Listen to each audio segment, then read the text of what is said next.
this myth one of like starvation, like fasting is starvation. Starvation, like we said, is involuntary. You have no idea when your next meal is going to come about. In a fasting scenario, it's completely controlled. You for sure can just go to the cupboard and eat right now if you wanted to.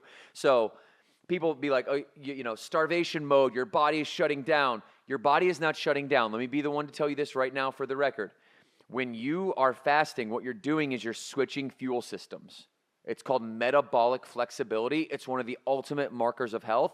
When you can go in, I'm going to use terms, glycolysis, lipolysis. We've talked about this before. Okay, lipolysis is a prerequisite. It means burning fat for fuel. Glycolysis is burning carbohydrates or sugar or glucose for fuel. When you're able to use both of those systems, you are metabolically flexible. Lipolysis, burning fat for fuel, is a prerequisite to what's called ketosis, or using ketones for your body and your brain's energy, okay? It's not damaging to your body to go into fasting. It's micro-controlled voluntary stress, and you actually aren't starving yourself at all. You're controlling your calories by intentionally not eating for periods of time, because you're educated and you understand that there is a real underlying health benefit to not give your body food 24/7, 365, because, that obviously we can talk about the pathology and cascading effects physiologically from that and psychologically from eating all the time. But most importantly, you get this hormone called insulin. Okay, yeah, we're going to talk about calories in, calories out, but we also need to have a conversation about insulin and the hormonal effects of food from eating too many carbohydrates too often, and how your body can go into what's called insulin resistance. So let's just say, because I know there's men and women out there who've been in my situation before. This is way back when, before I knew better. But if I was trying to prepare for an event or prepare for summer coming up, I would starve myself. I would just not eat. I would not unintentionally fast.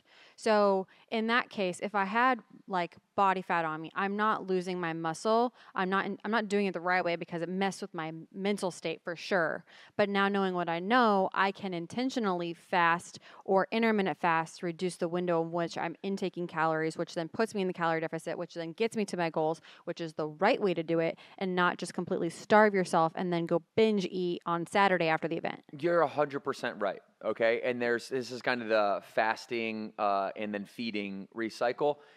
Let me just back up a second, because I want to touch on that. But I think it's really important to know that my blanket advice to everybody is that you should go 12 hours every single day without eating. But I'm not saying that you need to wake up and not have breakfast and not eat till 4 o'clock and have these radical windows. What I'm saying is that the natural circadian rhythm, all right, the way that our hunger hormones have been developed over time, all right, based in this is exemplified in a study where a group of women were given 1,400 calories.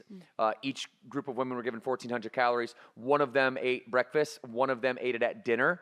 And the group that ate it at breakfast, because of circadian rhythm and the way our hormones naturally fluctuate throughout the day in accordance with the sun rising and setting, actually lost more weight in the breakfast controlled group eating in the morning than they did in the evening. And so I'm going to say that to say this: everybody should do the first version of fasting, which is called overnight fasting.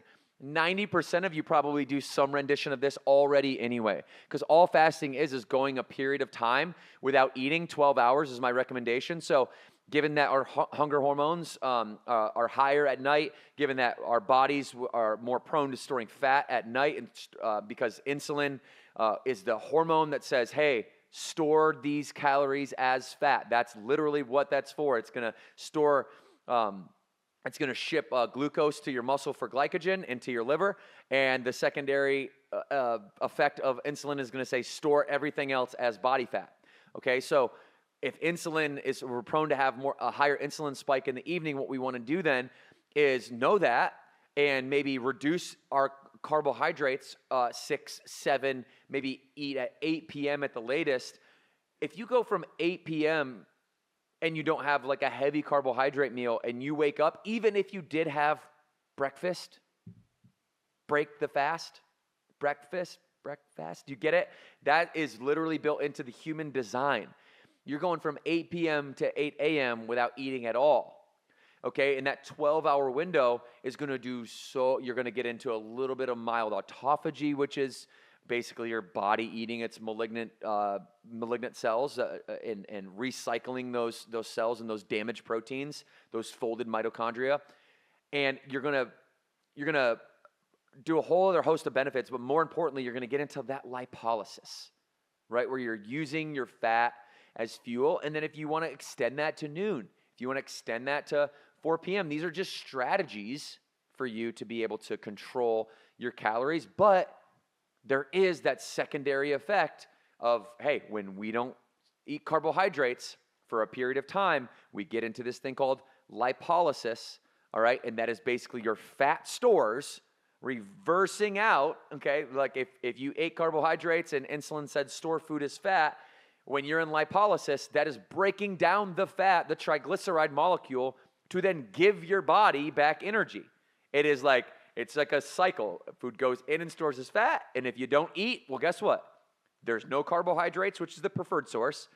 Goes right to body fat as the second source, and we'll talk about muscle loss in a minute, but that's another myth, that your body, unless you're about 4% body fat, will not start eating your muscle. And we'll talk about that in a minute, but hopefully I know that's a mouthful right there. I think it sets the stage for, it's different than starving. We're not asking, this is not a tool to starve yourself. It is intentional. And I think just by what Devin said to describe what your body is going through and how you're intentionally planning out your breaks of when you're not eating is how it's different than starvation mode.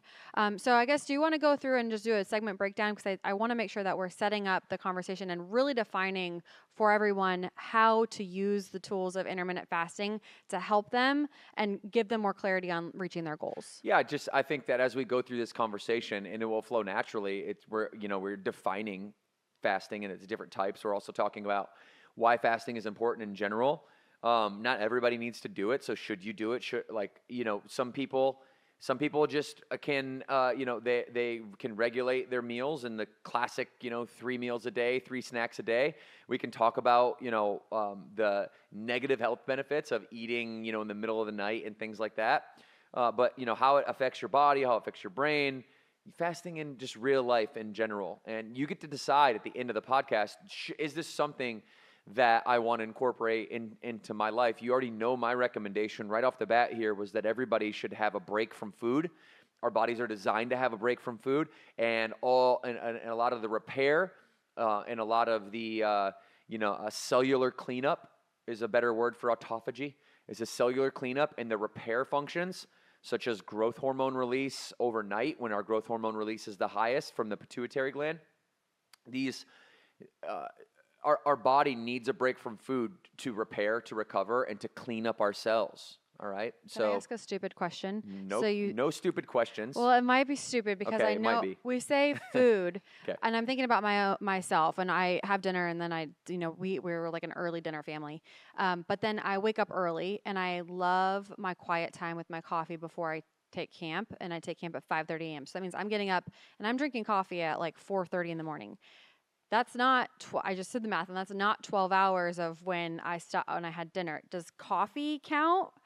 Because I do put cream, like almond milk in it. Oh, we're getting somewhere now. Okay, so let me answer the question. What is acceptable during a fast? What do I mean when I say 12 hours overnight fasting, give your body the opportunity to repair and recover, and also your body the opportunity to clean up at a cellular level? What I mean by that is all macronutrients, carbohydrates, protein, fat, especially carbohydrates, will create an insulin spike. Okay, so when I release the hormone insulin, my fast is officially broken. The way that I can do that is through calories or calorie-mimicking foods like artificial sweeteners. So my recommendation is green tea. It's black coffee, no sugar, no cream. Mm-hmm. Water and electrolytes. I do that. Zero, just think about like 0 calorie and 0 artificials. And by the way, I know you can do that because you are a human who is capable of doing all things. I'm doing hard things. Yes, especially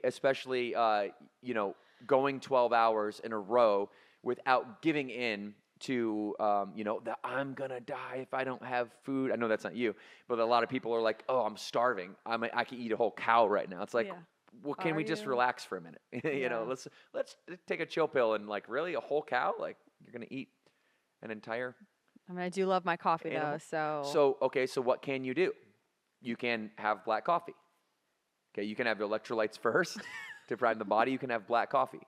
Now, but I'm just talking about a 12-hour overnight.